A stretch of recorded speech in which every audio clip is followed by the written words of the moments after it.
Hi, Edward Reformina here, author of Pinoy MLM Expose and the creator of Sponsor More Downlines. In this 3-part video training, ituturo ko sa iyo yung mga secret sponsoring strategies na nadiskubre at natutunan ko na tumutulong sa akin para makapag-sponsor ng 10 up to 23 direct downlines every single month. Ang goal ko sa video na to ay ma-share sa iyo yung mga strategies na natutunan ko and hopefully ma-apply mo din tong mga strategies na to sa business na ginagawa mo ngayon para makuha mo yung resulta na gusto mo. Ginagawa ko to dahil alam ko na madaming Pinoy networkers ang nagsistruggle o nahihirapan sa kanilang network marketing business. So sa ganitong paraan, I hope makatulong kahit paano. Ang una natin pag-usapan ay yung mga common problems na na-experience at nararanasan ng mga Pinoy networkers sa kanilang network marketing business. Una sa mga problem na yon ay yung puros hindi qualified ang mga na-invite na prospect, kaya puros rejections din ang napapala nila. So karamihan ng mga na-invite nila is mga negative, mga skeptical, kung hindi negative at skeptical, mga walang pera. So ito yung ilan sa mga reason kung bakit puros rejections yung napapala nila doon sa mga ini-invite nila. Pangalawang problem is, madami na silang na-invite, pero nahihirapan at wala pa din silang mapajoin. So, na-invite na nila lahat ng mga kakilala, kaibigan at kamag-anak nila, pero nahihirapan silang i-convert yung mga prospects na yun into downlines. Pangatlong problem is, nauubusan sila ng panggalaw. So, yun nga, dahil nga, ang dami na nilang na-invite, tapos puros rejection, hirap sila magpasala. Nangyayari, mas malaki pa yung ginagastos nila kaysa dun sa kinikita nila. At kadalasan, nagkakanda utang-utang pa imbis na kumita. So, ito yung mga ilan sa mga common problems na na-experience sa mga network marketers. Actually, ito din yung mga naging problema ko nung nagsisimula pa lang ako sa network marketing business ko. So, halos araw-araw akong pumupunta sa office namin para mag-invite ng mga kakilala at kaibigan ko. And ginawa ko lahat ng mga sinabi at tinuro sa akin ng upline ko. Nag-invite ako ng kung sino-sino, namigay ako ng flyers sa kalsada, sa mga malls, na musakal, nag-house party, nagbahay-bahay, etc. etc. Pero yun nga, puros rejections yung napala ko. At yung puros rejections yung natanggap ko sa mga prospect ko kahit ang dami ko nang in-invite. Karamihan doon sa mga na-invite ko, puros negative, mga skeptical.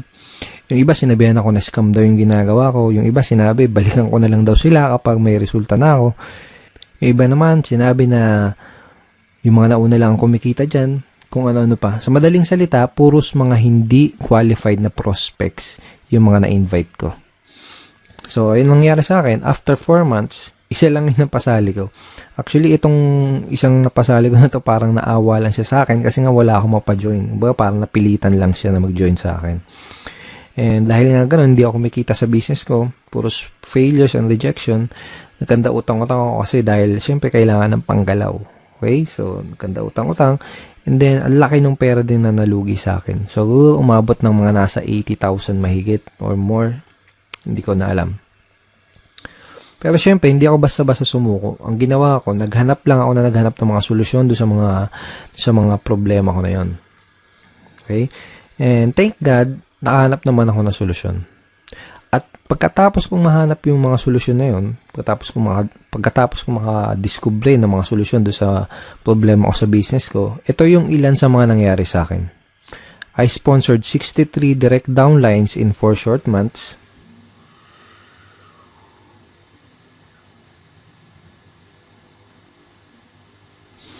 And consistently na din ako nakakapag-sponsor ng 10 up to 23 direct downlines every single month. Tapos mas mabilis ko na-build yung business ko at nagsimula akong mag-duplicate dun sa mga kagrupo ko. Okay?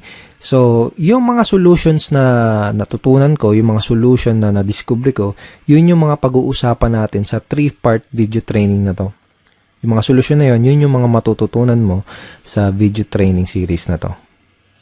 Okay, so pag-usapan ulit natin yung typical scenario na nangyari sa mga network marketers. So, pumasok sila sa network marketing business nila, first time man or kung may past experience. Pero nangyari ganito, excited sila sa una, pump up sila. So, shinare kagad nila yung business nila sa mga kaibigan, sa mga kakilala, kamag-anak nila. nag-prospecting agad sila, nag-prospecting, nag-share sa Facebook, invite dito, invite doon, invite sa kaliwat kanan yung pag-i-invite. Tapos excited na excited sila and pump up sila dahil ang ine-expect nila is makuha na nila yung mga pangarap nila. Ine-expect nila is makuha na nila yung mga goals nila. Okay? Pero ang nangyayari, unfortunately, puros rejections, puros failures, at puros frustrations yung na sumasalubong sa kanila. Tapos nagtataka sila kung bakit ganun yung nangyayari. Hindi nila alam kung bakit ganun yung nagiging resulta kahit binibigay naman nila lahat ng effort nila. Kahit ginagawa na nila lahat ng mga tinuturo sa kanila. Hindi nila alam na ang tunay na problema kaya sila nahihirapan, ang dahilan kung bakit puros rejections ang napapala nila ay dahil hindi nila alam kung paano mag-pre-qualify o mag-sort out ng mga prospects. Kaya nangyayari, madami silang oras, effort at pera na sinasayang sa pakikipag-usap sa mga unqualified na prospects. Hindi din nila alam kung paano sagutin ng tama yung mga common MLM objections. Kaya kahit qualified na yung mga prospect na kausap nila, hindi pa din nila mapajoin dahil sa mga objections na hindi nila nasasagot ng tama. Okay? At hindi nila alam, karamihan, hindi nila alam kung paano mag-close effectively. Kaya kahit madami silang mga prospects na kinakausap, hirap pa din silang makapag-recruit. Bago ko i-share sa iyo yung mga solusyon sa mga problema na to, first, I would like you to imagine na nag-apply ka sa McDonald's. Sabihin natin nag-apply ka sa McDonald's tapos natanggap ka sa trabaho. Pero ito yung scenario, wala kang kahit anong alam sa pagluluto, hindi ka pa nakapagprito kahit isang beses, hindi mo pa nagagawang magluto sa tanan ng buhay mo. Okay? Ngayon, ito yung tanong. Kapag inutusan ka ba ng manager para pumunta doon sa kitchen para magprito ng burger patty, ang tanong is, magagawa mo ba ng tama yung trabaho mo? Yung inutos sa'yo? Malamang hindi kasi nga wala ka pang background, wala ka pang knowledge para gawin yung task na yan. Tingin mo alam mo kung kailan mo babaliktarin yung burger patty. Tingin mo alam mo kung luto na o kung hilaw pa yung burger patty na niluluto mo. Malamang hindi kasi nga wala ka pa nung idea, wala ka pa nung tamang knowledge para gawin yung trabaho na yun. So para magawa mo yung trabaho, ang gagawin nila sa totoong buhay, ang gagawin nila sa'yo dito kapag nag-apply ka pag pumasok ka sa McDo, ang gagawin nila sa'yo, bibigyan ka nila ng tamang training. Okay? Bigyan ka nila ng tamang training para magkaroon ka ng tamang knowledge. Pag meron ka na ng tamang knowledge, magkakaroon ka ng tamang skills para magawa mo ng tama yung trabaho mo. So, ganun din dito sa network marketing. Kung gusto mong magawa ng tama ang negosyo mo, kailangan mo ng tamang training at kailangan mong matutunan yung mga tamang skills. Lalo na kung first time mo pa lang sa network marketing or kung bago ka pa lang sa business mo. Ang solution dun sa mga pinag-usapan natin kaninang common network marketing problems is to acquire skills. Okay? Kasi kapag meron ka na ng mga tamang skills, tamang network marketing skills, yun yung magiging susi mo para maging successful ka sa network marketing business mo. Okay? Let's face it, kahit ano pang career at kahit ano pang business ang pasukin mo, you need to acquire skills. Kahit yung simpleng pagbabaligtad lang ng burger patty sa McDonald's, kahit yung simpleng ganung trabaho is kailangan ng tamang skills, kailangan ng tamang training. What more pa kaya yung network marketing business mo, di ba? So, karamihan ng mga networkers parang ganito kasi nangyayari. Para silang sumusugod sa gera na wala silang dalang bala. Kumbaga, hataw sila ng hataw, araw-araw silang humahataw, kahit wala pa sila ng mga necessary skills na kailangan para magkaroon ng resulta at para magawa ng tama yung business nila. Kaya madalas na nangyayari, mas nauuna pa silang mag-quit bago pa nila matutunan yung mga tamang skills. So kung nahihirapan ka ngayon, kung nahihirapan ka makapag-sponsor, kung nahihirapan ka makapag-recruit, kung nahihirapan ka sa network marketing business mo, yun ay dahil wala ka pa nung mga kinakailangan na skills para maging effective na networker. Kung gusto mo ng resulta sa business mo, aralin mo lang ng mabuti yung mga skills na yun. Ngayon, pag-usapan natin na yung 3 solution skills to success that you need to learn. Ito na yung mga skills na kailangan mong matutunan. Ito na yung mga skills na kailangan mong ma-master kung gusto mong magkaroon ng resulta sa business mo. Okay, first skill is sorting skill. Second is objection handling. Third is closing skill. Ang una natin pag-usapan ay yung sorting. Bibigyan kita ng magandang analogy para mas mag-grasp at mas maintindihan mo na mabuti kung ano ba tong sorting. So sabihin natin may nakita kang 3 mansanas dun sa lamesa. Okay? So gusto mo kumain ng mansanas, kaya ang ginawa mo, kumuha ka ng kutsilyo, hiniwa mo sa gitna yung mansanas. Yung unang mansanas nakita mo, bulok na yung loob niya. So ang ginawa mo, hindi mo kinain. Okay? Pangalawang mansanas na hiniwa mo, nakita mo may uod yung loob. So, ang ginawa mo, hindi mo din kinain. Okay? Yung pangatlong mansanas na hiniwa mo, nakita mo okay na siya. Hinug na at pwedeng-pwede nang kainin. So, yun ang kinain mo. Yun lang yung kinain mo. So, ang ginawa mo, hindi mo kinain yung naunang 2 mansanas kasi nalaman mo kaagad na hindi sila maganda kainin tsaka baka magkasakit ka pa. Okay? Ganun yung sorting. Pwede mong i-apply to sa network marketing business mo. Pwedeng sa simula pa lang, pwedeng sa una pa lang ay malaman mo na kagad kung sino lang ba yung mga qualified dun sa lahat ng mga prospect na kinakausap mo. Para mag-i-invest ka lang ng oras, ng effort, tsaka ng pera mo doon sa mga qualified na prospect. Napaka-importante na matutunan mo ang skill na to kasi kapag marunong ka mag-sorting, hindi ka na mag-aaksaya ng oras, effort at pera para lang kausapin yung mga hindi qualified na prospects. Okay? Pag marunong ka mag-sorting, mas makakapag-save ka ng valuable time mo dahil ang mga kakausapin mo lang ay yung mga taong gustong makinig ng business presentation mo at ng mga sasabihin mo. Mas less din yung magiging rejection mo dahil masasala mo ng maigi yung mga makakausap mo at madadala mo sa opisina nyo. Ngayon, tatanungin kita, sinong mas gusto mong kausapin? Sinong mas gusto mong entertainin? Sino yung mas gusto mong dalhin sa opisina nyo? Yung mga taong walang idea sa pupuntahan nyo, yung mga negative, mga skeptical, yung mga walang pang-invest, o yung mga qualified, open-minded, at may mga desire maging successful na prospect na interesadong malaman ang opportunity mo. Okay? So, di na kailangan tanungin, di ba? You can easily sort your prospects by identifying the reason why. Madali mong masusort out yung mga prospects na kinakausap mo. Ang kailangan mo lang gawin is alamin mo kung mayroon ba silang sapat na reason why, kung ano ba yung reason why nila, kung may maganda ba silang reason why para maging part ng business mo.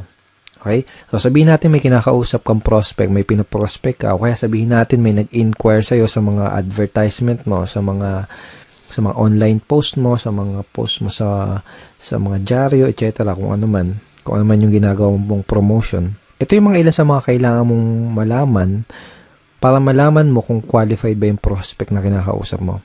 Okay? Bakit nila kailangan ng additional income? Bakit nila gustong maging successful? May problema ba silang gusto nilang masolusyonan? Bakit nila gustong magkaroon ng pagbabago at mas magandang buhay? Madali mong ma-identify yung mga reason why ng prospect mo by simply asking the right questions. This time, gusto kitang bigyan ng mga example questions, example lines na ginagamit ko para magawa kong malaman kung yung mga reason why ng prospect ko, para magawa kong malaman kung qualified ba yung prospect na kinakausap ko. So, sabihin natin na introduce mo na yung opportunity mo. Ito yung question na pwede mong itanong sa kanya para malaman mo kung ano yung reason why niya at para malaman mo kung qualified ba siya na prospect para sa business mo. Ito. Pwede mo bang sabihin bakit gusto mong magkaroon ng blank? Okay? So, sabihin natin, in-offer mo yung opportunity mo as a part-time business or home-based business, extra income, o kung ano man. Ganito. Ganito sasabihin mo. Pwede mo bang sabihin bakit gusto mong magkaroon ng home-based business? Pwede mo bang sabihin bakit gusto mong magkaroon ng part-time income? Okay? Another example, another variation ng question na to, ito. Ano yung reason bakit ka interesado na magkaroon ng blank? Okay? Again, ilalagay mo doon sa blank kung paano mo ina-offer yung opportunity mo. For example, ano yung reason bakit ka interesado na magkaroon ng home-based business? Ano yung reason bakit ka interesado na magkaroon ng part-time income? Ano yung reason bakit ka interesado na magkaroon ng additional source of income? Malalaman mo kung qualified ba yung prospect na kinakausap mo base dun sa isasagot niya dito sa itatanong mo. Kapag tinanong mo sa prospect mo to, ganito yung pwedeng isagot niya sa'yo. Okay. So basically, this is a screenshot ng chat conversation ko with the prospect. Basically, may kinakausap akong prospect sa Facebook and gusto kong malaman kung qualified ba siya na prospect para sa business ko. Kaya tinanong ko, ito, bakit mo gusto magkaroon ng additional source of income? So, ang sinagot niya, first reason is family. Okay? And sinabi niya din na lumalaki na yung family ko. I have one daughter and incoming baby this May 2013. So, basically, ang nangyari, sinabi niya sa akin yung reason why niya. Kung bakit niya gusto magkaroon ng additional source of income. Nalaman ko na qualified siya na prospect dahil meron siyang sapat at magandang reason why para gawin yung negosyo.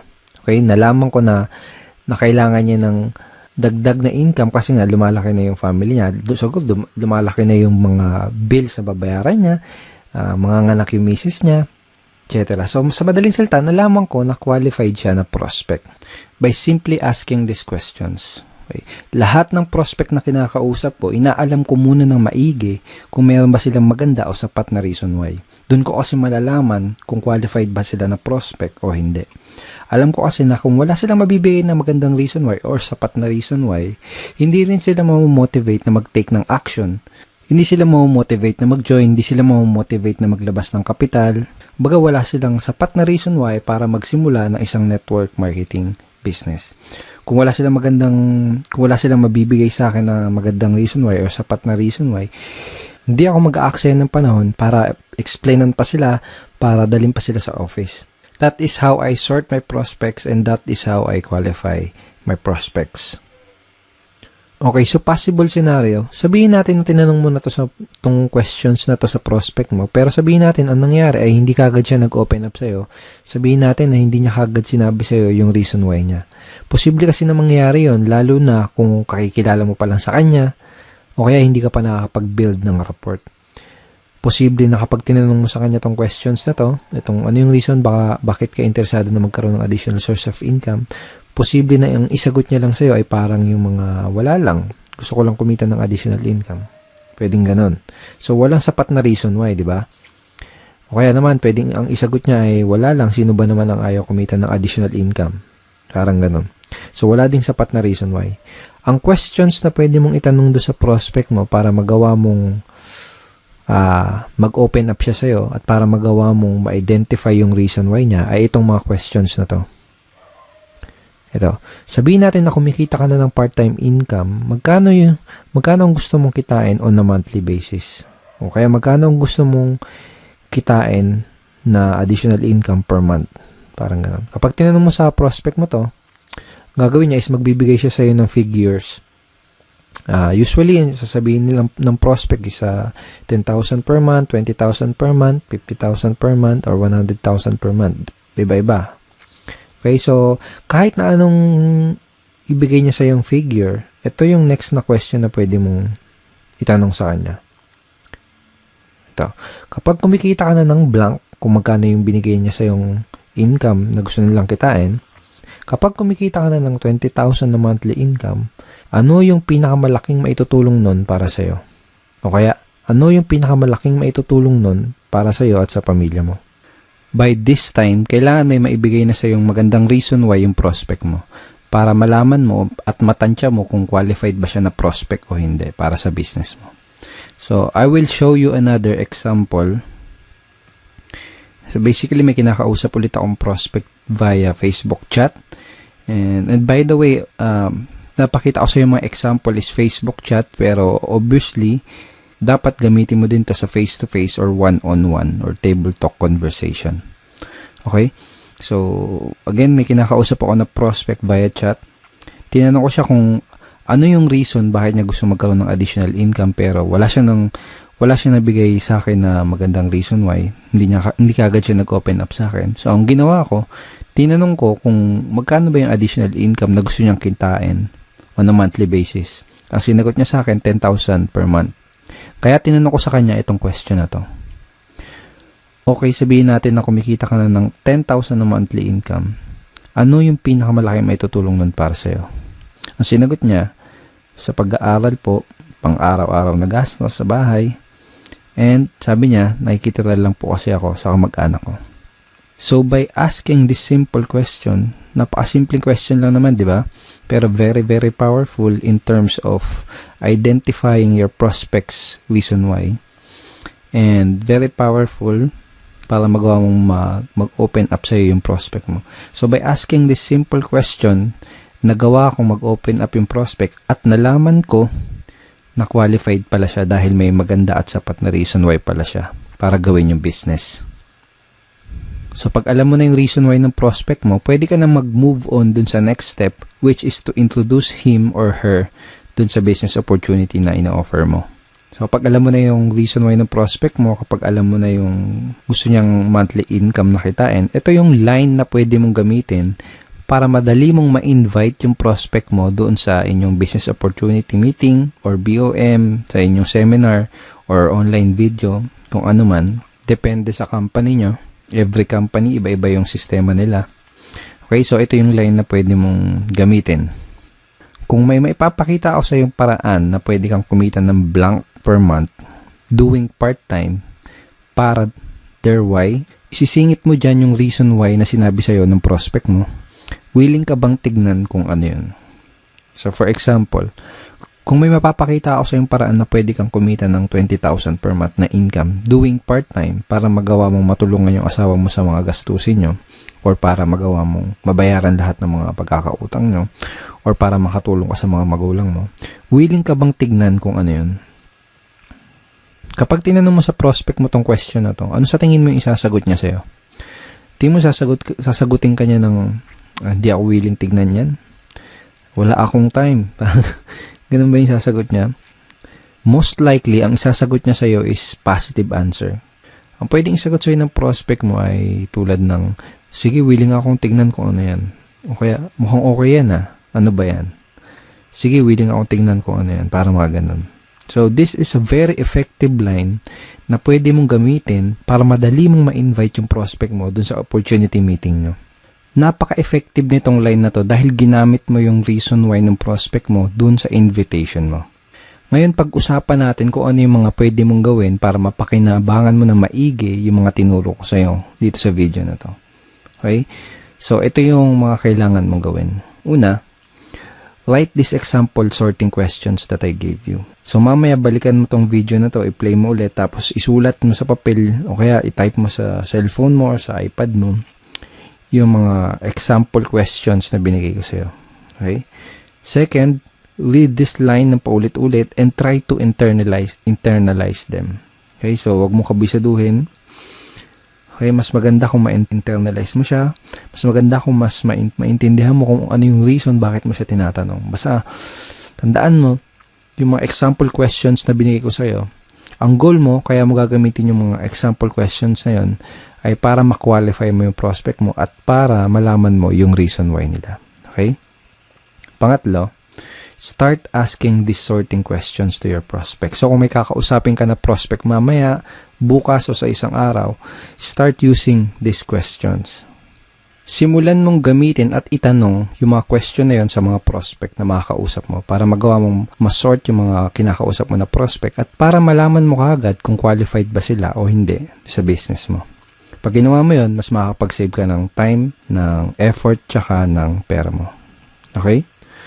So, thank you so much for watching this video. I hope madami kang natutunan din sa training video number 1. In training video number 2, pag-uusapan natin na yung some of the biggest misconceptions ng mga networkers. Ito yung mga maling akala ng mga networkers na pumipigil sa kanila para magkaroon ng resulta. Pag-uusapan din natin sa training video number 2, kung paano mo sasagutin yung mga common MLM objections. Bibigyan din kita ng free PDF script na magagamit mo sa pagsagot nitong 3 objections na to. So, don't forget to check your email for training video number 2. Ipapadala ko sa iyo yung link ng video number 2 sa isang araw. Hindi bukas, sa isang araw. Kaya sa baba ng video na to, may makikita kang like and share button. Huwag mong kalilimutan na i-click yung like and huwag mo din kalilimutan na i-share tong video na to. And pwede ka rin mag-comment sa baba. Kung may gusto kong itanong, pwede mo rin i-type yon sa comment box below. And I will try my best na sagutin yung question mo. Again, thank you so much for watching this video and see you in video number 2.